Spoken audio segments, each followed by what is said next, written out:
Hello, it's Amy again. Today I want to talk to you guys about a question I've always had. What is more controversial, to be gay or to be an atheist? Me and my best friend Scott decided to test that out. The other day we were supposed to go to a diversity training seminar. It's basically a group of 20 to 25 students getting together with a moderator who is the head of multicultural affairs at our school to discuss what makes us diverse. How do we acknowledge people of different races, of different sexes, of different ethnicities, of different backgrounds, and how our cultural view shows that we have biases and how to react to them. So one of the first things we had to do was explain 4 facets of how we categorize ourselves. A lot of people were talking about how their different religions and their races and their genders. I decided to do the same thing. So basically I said that I'm a Homo sapien. I did not want to conform to a race because biologically there is no race. A lot of people think there is. However, the anthropology boards, I believe, have stated for the last 10 to 20 years that there is no such thing as a biological race. There is more variation between a chimp group than in the whole entire human race as a whole. Now, the second thing I put in was female. Third thing was that I'm Israeli American, which I am. And the fourth thing, which was that I'm an atheist. A lot of people were gasping at that point. It was a little weird, but as soon as class got out for the break, someone confronted me in the hallway and asked me, "Are you a devil worshiper?" She said it with a straight, honest face, and I was a little turned back. It was kind of a little scary that she would ask me straight out if I was a devil worshiper. I never really got that question before. So I asked her, what did she mean? She says that every time that she's heard of an atheist, she said that they all wear black and they worship the devil. And I stated to her very calmly that being an atheist does not imply that I worship the devil. Rather, it implies that I do not believe in the devil or a God. And she asked that if I didn't believe in that, what did I believe in? I stated that I believe in humanity and evolution, and that we all came from a single-celled organism, and we're all on a different path of evolution, different species all throughout, and we're really nothing in the time of our world, which is 4.4 billion years old. We're a second.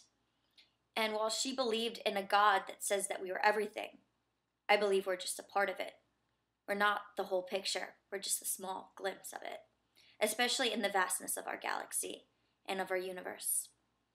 Anyway, as we were done with that question, some people were overhearing us, and she started to say how I was spiritual.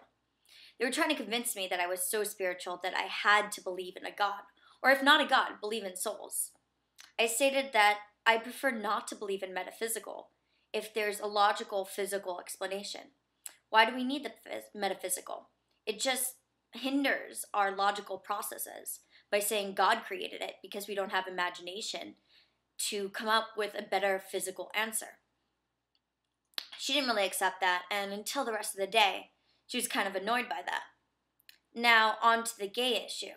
About halfway through the seminar, Scott informed people that he was a homosexual. And some people got a little turned back by that, but it wasn't as much as I expected. One person said that it was a lifestyle, other people said it was a choice, and we both responded ouch to that comment. We were saying we're supposed to say ouch when someone offended us, and oops if we offended someone else. So Scott went to say that the reason he held back on his homosexuality was because he is afraid of the religious. A lot of people were offended by that, and a lot of people went and tried to castrate him for that. I was one of the people that stood up for him, and I said that as I'm homosexual myself, the reason I choose not to believe in religion is because it doesn't make sense to me. Now, why do other people believe in it so highly? It's because they want to believe in it. They want to believe in something greater than themselves. And a lot of the times, in order to do that, they have to subjugate others. And a lot of the times, homosexuals fall into that category. And as a homosexual myself, I feel a little discontented by the religious using us as scapegoats for when Hurricane Katrina or when other things happen. Oh, it has to be the homosexuals' fault. Homosexual marriage is not allowed because it's religious. It's going to destroy our morality. But then again, their morality comes from a book that was written thousands of years ago, in which you were supposed to be heterosexual so you can populate.